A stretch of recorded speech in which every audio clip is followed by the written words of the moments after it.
Assalamu alaikum warahmatullahi wabarakatuhu. Welcome छोते बे एक लट सान यूट्यूब चैनल पे उम्मीद छ तुम ऐसी सारी ठीक पे असल पे अल्हम्दुलिल्लाह बिल्कुल ठीक। अगर तुम सान चैनल पे नव छो सान यूट्यूब चैनल करो सब्सक्राइब तो कमेंट सेक्शनस में दीजो पन फीडबैक। अगर तुम सोन आजुक वीडियो पसंद यीव वीडियो करो पन फैमिली फ्रेंडन से शेयर। चलो करो इस वीडियो स्टार्ट।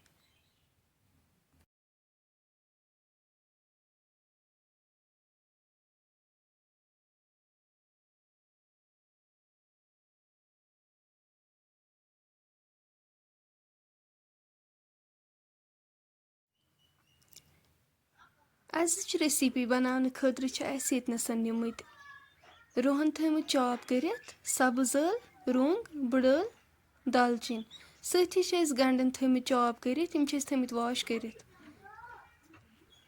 यपर निमुत सल नाटहन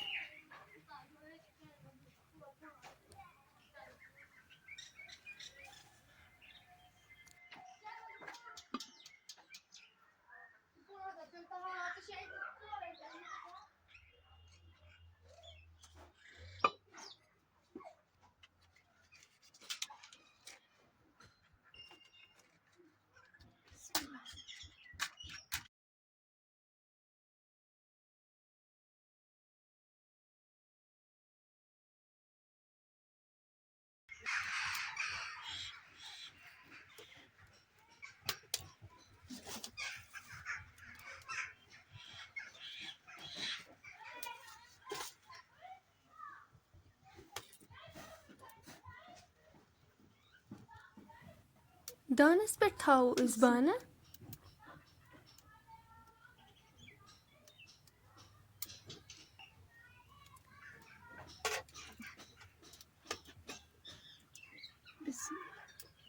अत मज करो तेल ऐड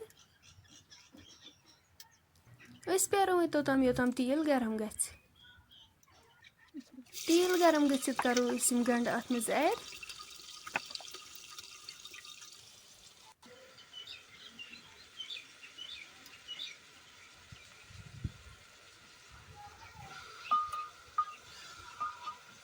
गंड असल पे फ्राई करें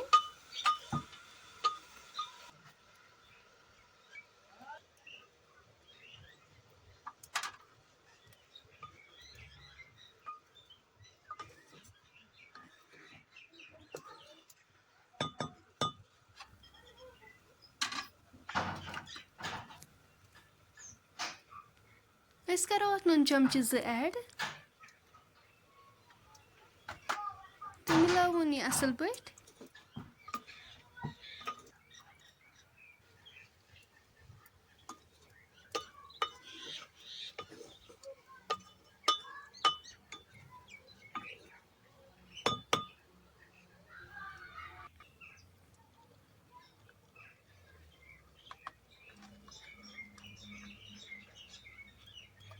करो अत वन लेदर चमचे ऐड मरचंगन चमचे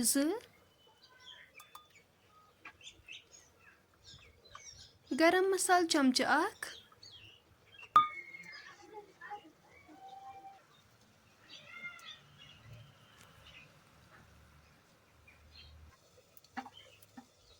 अम पत सोबुत मसाल थमत तम करो अत मज ऐड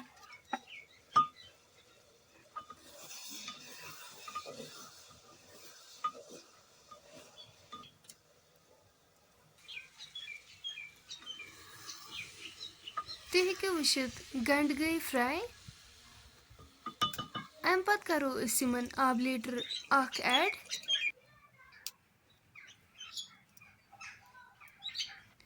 करो अत नाटहन अम पत ऐड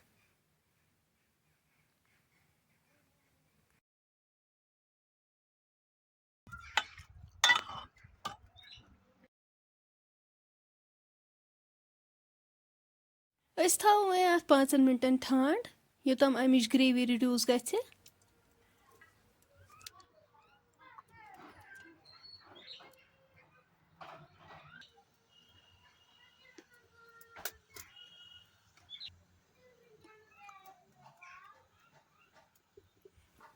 5 मिनट बाद तुलो ठंड थोड़ तुम हेकियो वुचित माशाअल्लाह अमिच ग्रेवी छ रिड्यूस गमच।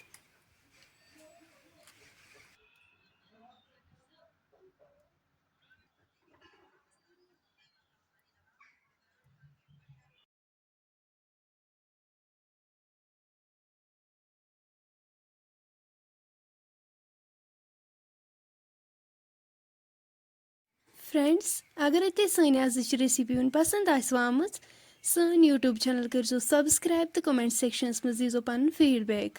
इंशाल्लाह मिलो नेक्स्ट बेकिस वीडियोस मज तोतान थो पन्न दोहन मज याद। अल्लाह हाफिज।